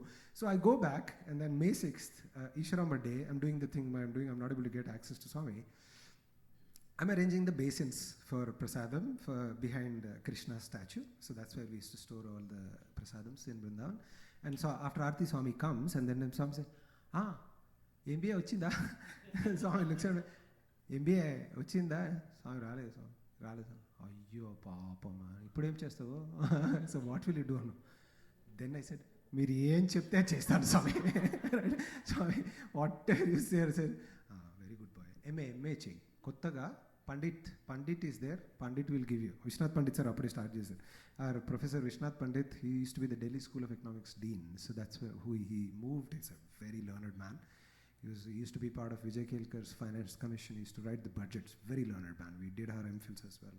So he joined, and they wanted even BCom students to take that path and open the economics, economics, art of research, market research, that kind of all modeling kind of a market research and economic sciences. So he wanted to open all of that. So Swami said, MA cheyi. Swami chestan. Goodbye. Po. So I did. So had I done MBA, I would have actually stayed only for 2 years with Swami.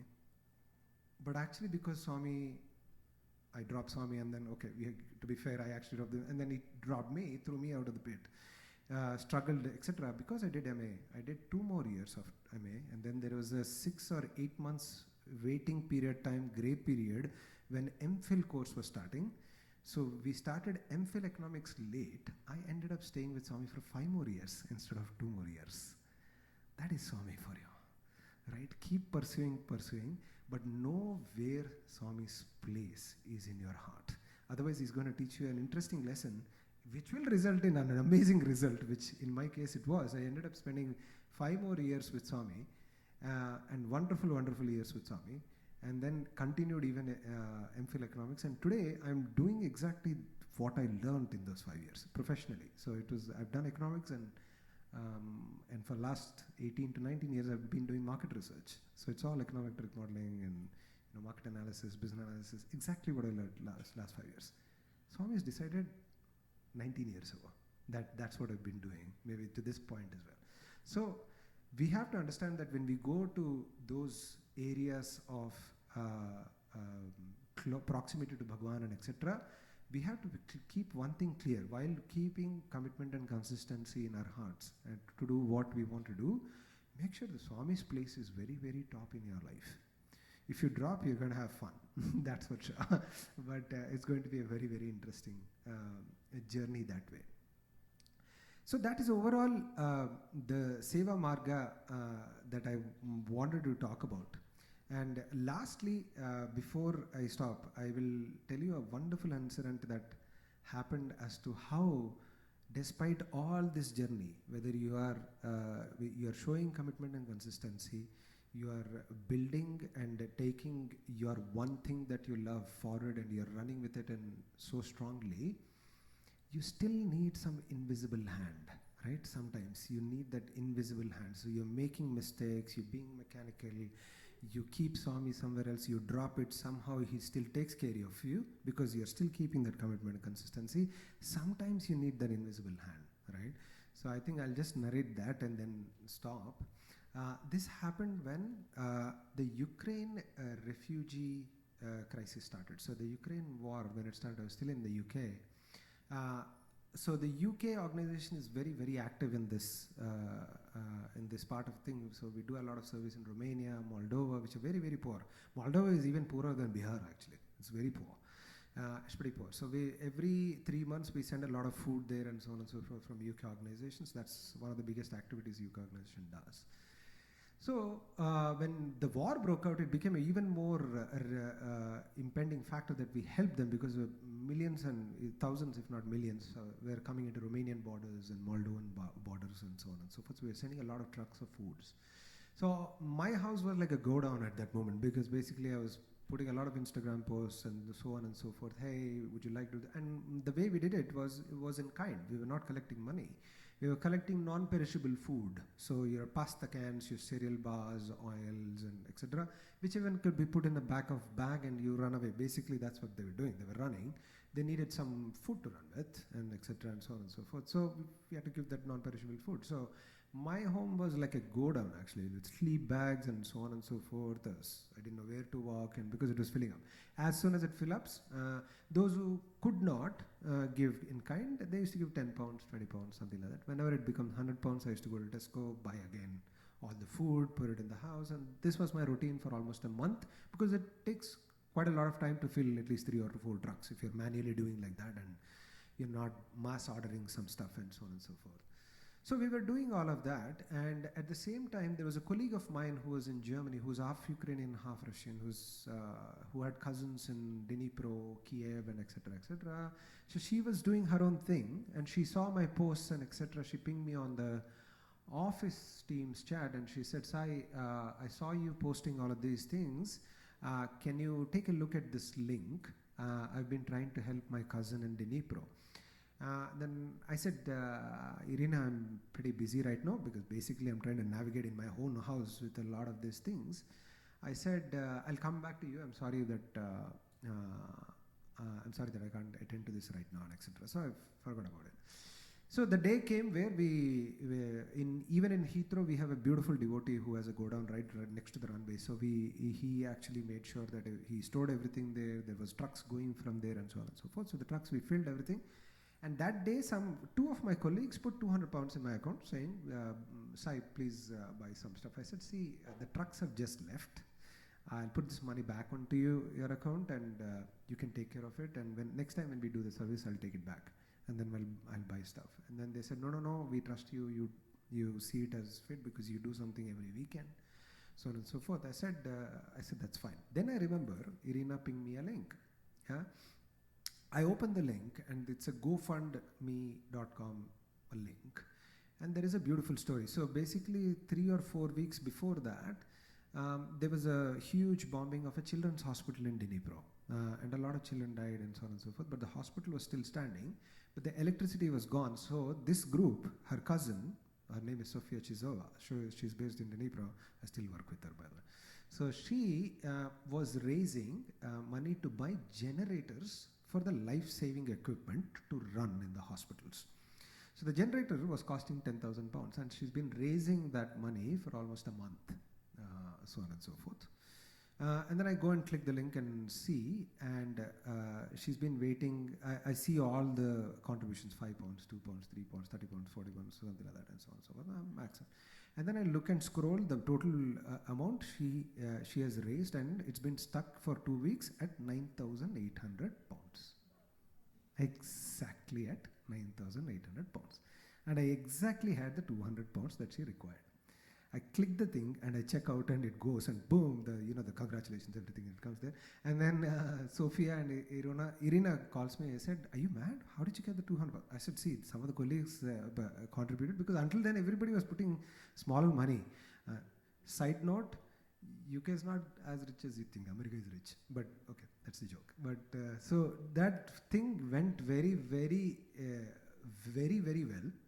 And then Irina messaged me, and then Sophia wanted to chat with me. So she went and she bought the generators, and it started, the life-saving equipment started, and then she called me. Sophia called me and said, thank you so much. We've been stuck for 2 weeks, and this is etc. I said, see, this is all our Bhagwan and etc.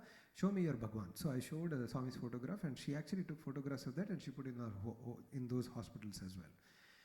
After that, actually, interestingly enough, and she said, you can continue to help me if you want. So we continued to help her for almost 2 years, because there was an online website which was still accepting orders from anywhere. which is very interesting. So all we used to do from our Sai centers and etc., we used to order on that site, and this girl would go and pick it up. So the first time when I ordered it, it's very, very interesting. She gave me an address where she will go and pick up, and then I put it, and I said, yeah, so this is the store where you could go. And then she replied, no, not there. There are 3 shells there. I'll give you another one. And then it's like, Lakshmi is like, shells? Did she just say shells? I said, yeah, shells. Why does she want to go there if there's shells? Because she needs food. That is their situation. And then she gives another postcode, and I put it, and then she says, do you want to go here? Yeah, I can collect it. There was only 1 shell there. Yeah, with 1 shell, you're still going to go? I said, we have to know. We have to food. So that's the situation. But still, imagine, who is she? Who am I? What am I doing? What is the connection? But look at Bhagwan's invisible hand. Swami is always ready with invisible hand. So always know that when you are at the edge of the mountain and you are about to fall, you still run that 100 meters that Devendra said, still go. He'll either give you wings to fly, or when you're falling, he'll hold you. That is Bhagwan for you.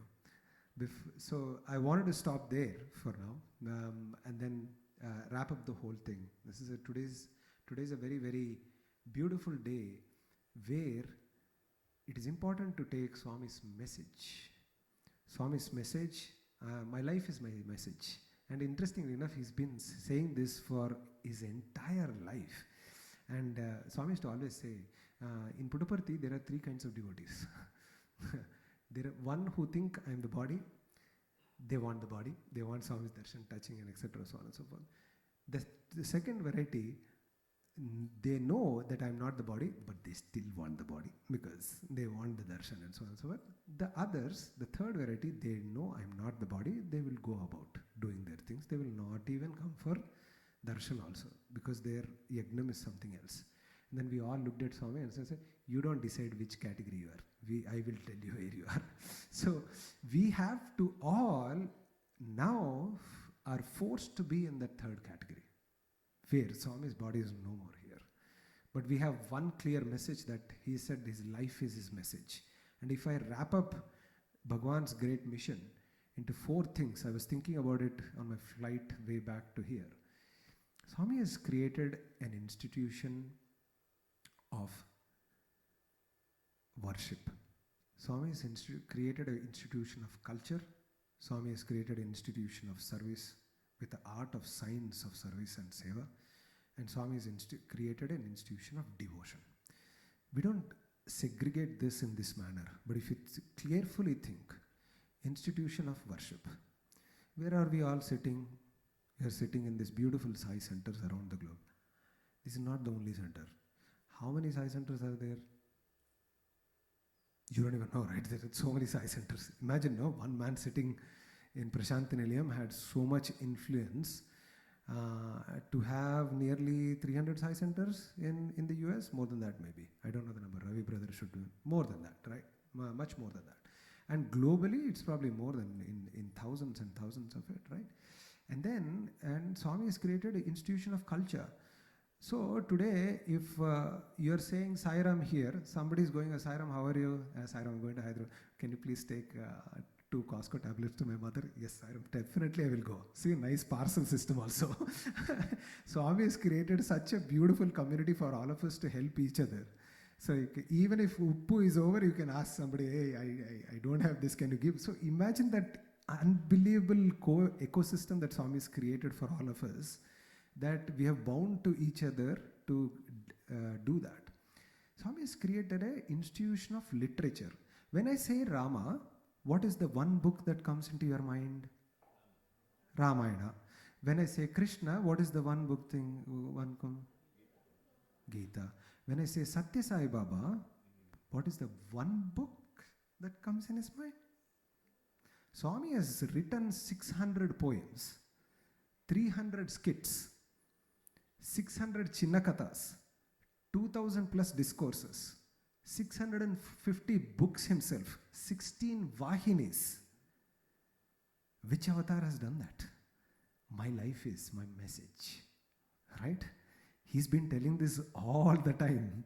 but we were completely absorbed into the honey of his beautiful darshan and so on and so forth.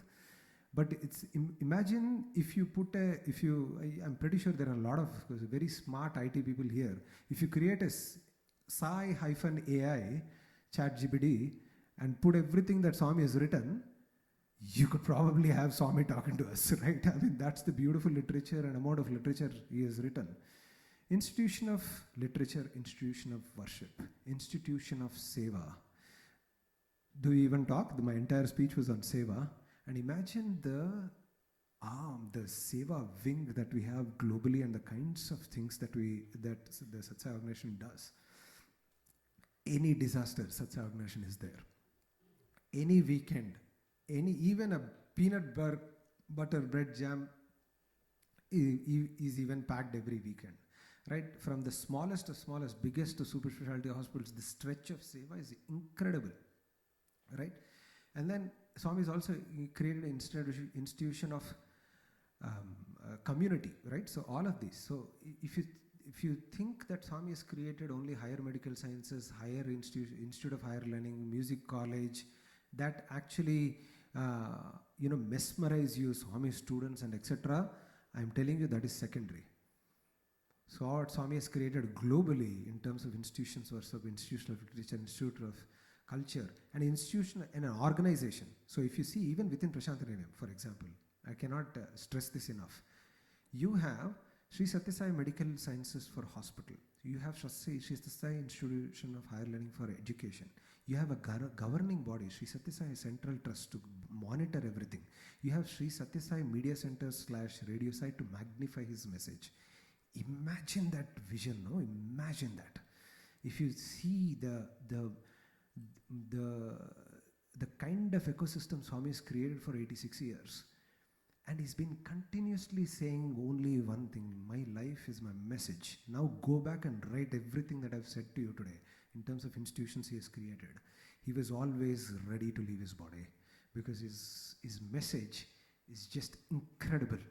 You just have to jump in it and go in it. So with that, I actually want to conclude my talk today with my phone. My phone is not there, but can I get my phone? I want to read out a lovely thing, a lovely note. I should have actually, hopefully it opens. Can you give me 1 second? I've never done this before, but I'll test your internet speed here when you.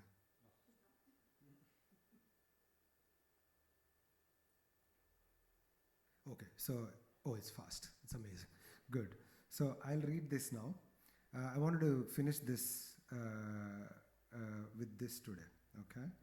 It says, I don't know if you read, but this is one of the most favorite poems of our batch.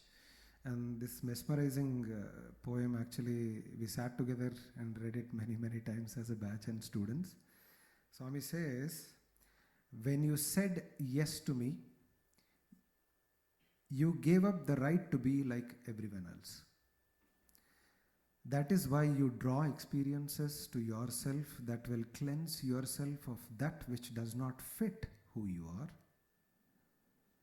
Over and over again, mechanical, we spoke about it, over and over again and again, until I make you see that the past no longer works.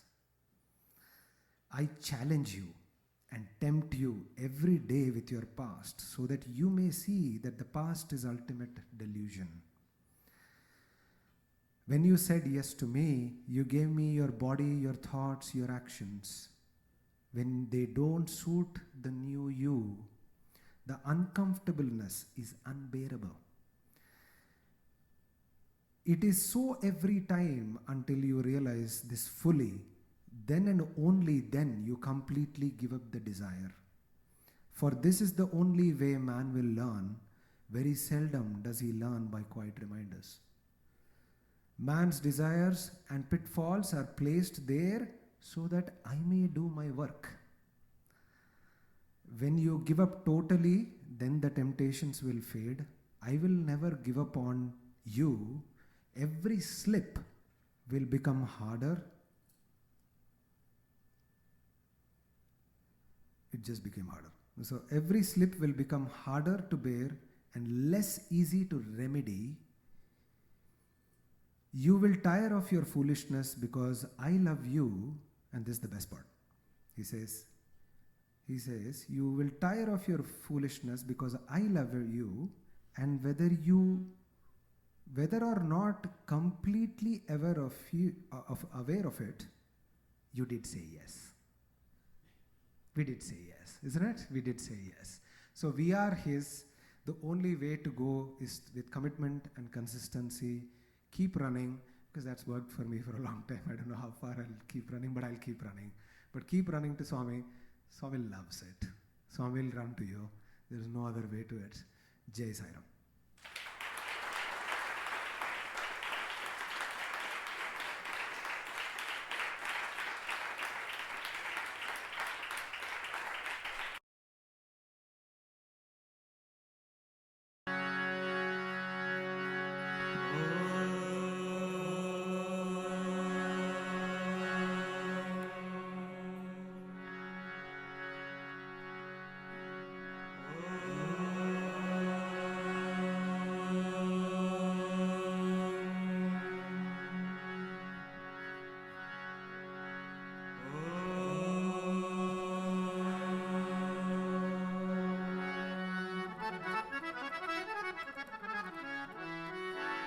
Shri Gananatha Devadideva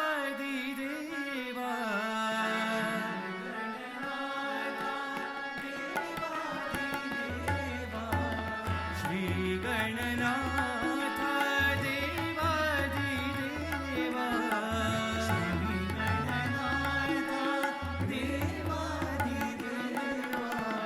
Pranav Swarupa Prabhu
Sai Prabhu. Bhaktishwar Shri Sai Prabhu. Bhaktishwar Shri Sai Prabhu.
Bhaktishwar Shri Sai Prabhu.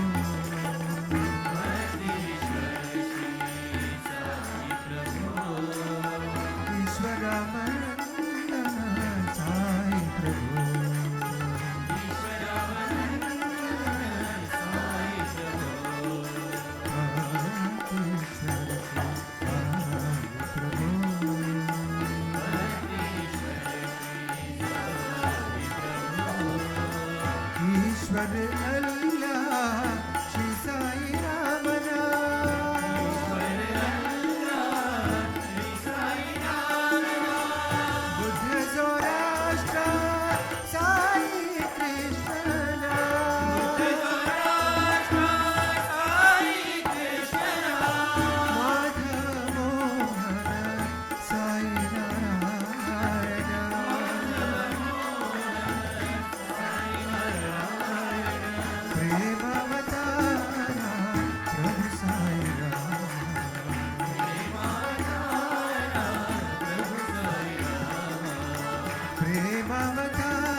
Sai माता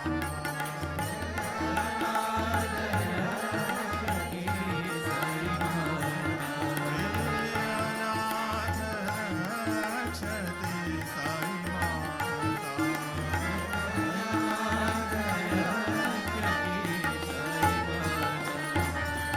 ॐ जगज्जननी साई माता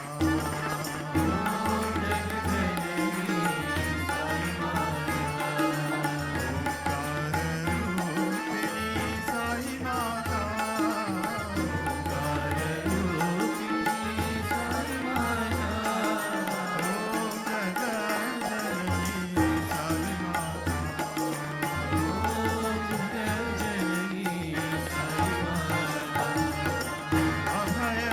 अभयप्रदायिनी साई माता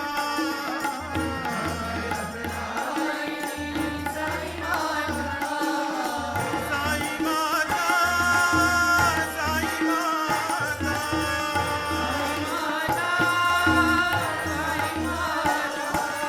अनाथ रक्षति साई माता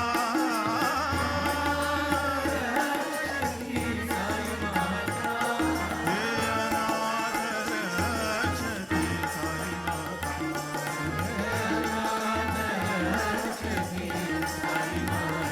हे अनाथ रक्षति साई माता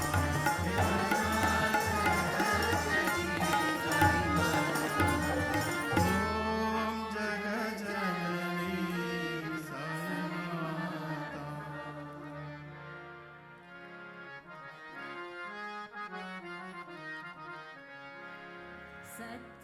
सत्यस्वरूपिणी मा साई प्रेम स्वरूपिणी मा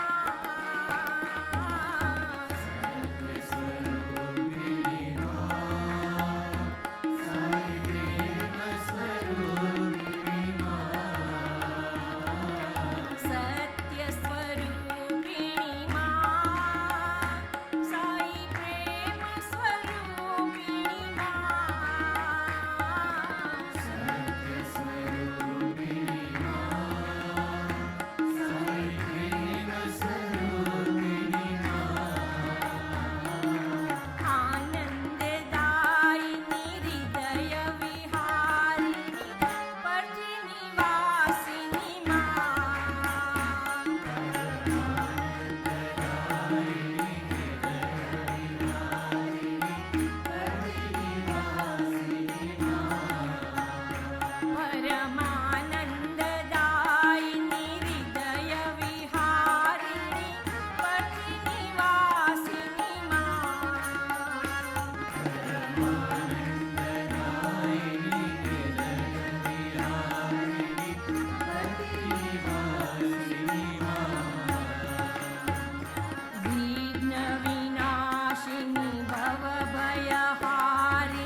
Sita Rama Bhagavan.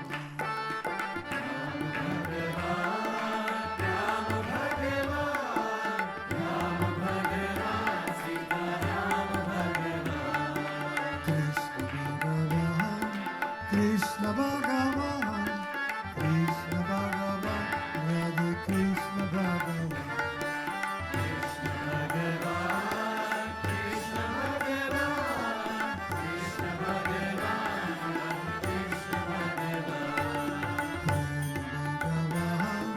Prema Bhagavan, Prema Bhagavan, Sai Prema Bhagavan.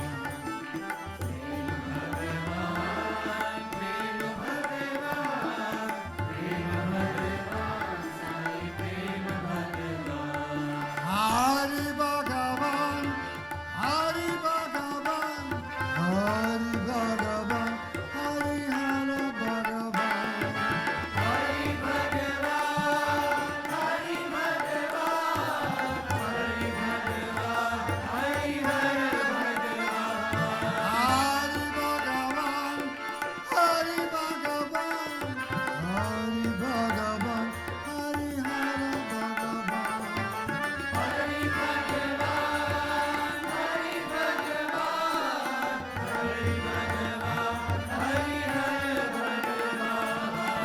Atma Rupa Bhagavan, Paramatma Rupa Bhagavan.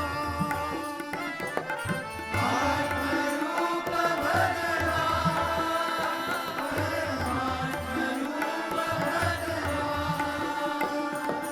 Atma Rupa Bhagavan, Paramatma Rupa Bhagavan.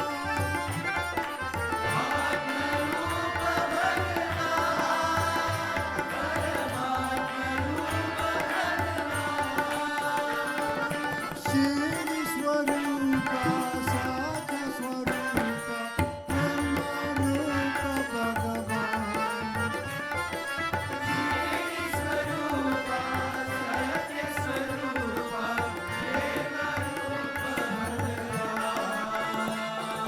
Shri Swarupa, Satya Swarupa, Brahma Rupa Bhagavan.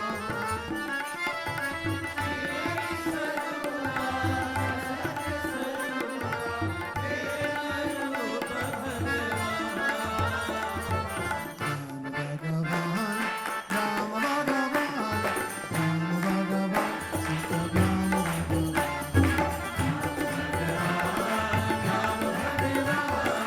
Rama Bhagavan, Sita Rama Bhagavan.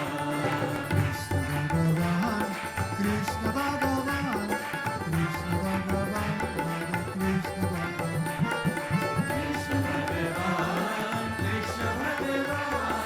Krishna Bhagavan, Radhe Krishna Bhagavan. Bhagavan, Prema Bhagavan, Prema Bhagavan, Sai Prema Bhagavan.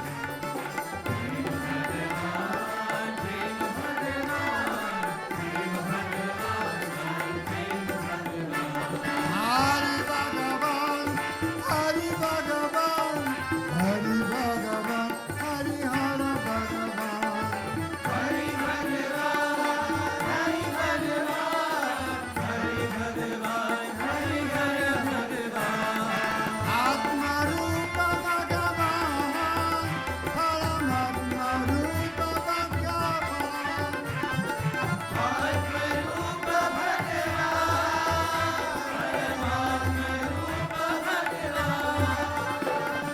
Shri Swarupa, Satya Swarupa, Brahma Rupa Bhagavan. Shri Swarupa, Satya Swarupa, Brahma Rupa Bhagavan. Shri Swarupa, Satya Swarupa, Brahma Rupa Bhagavan. Shri Swarupa, Satya Swarupa, Brahma Rupa Bhagavan. Rama Bhagavan, Rama Bhagavan, Rama Bhagavan.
प्रणाम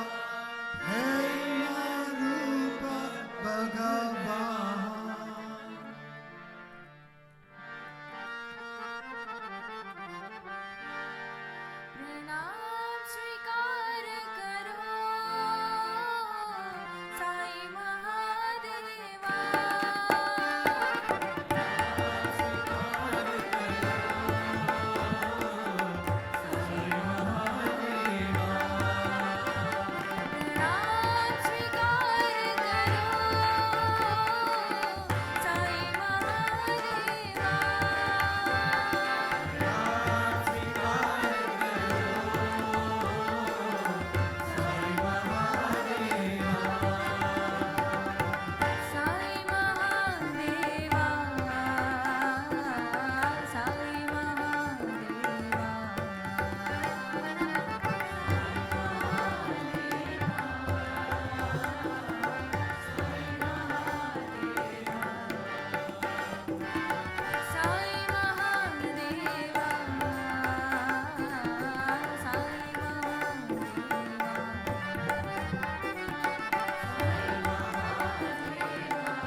sa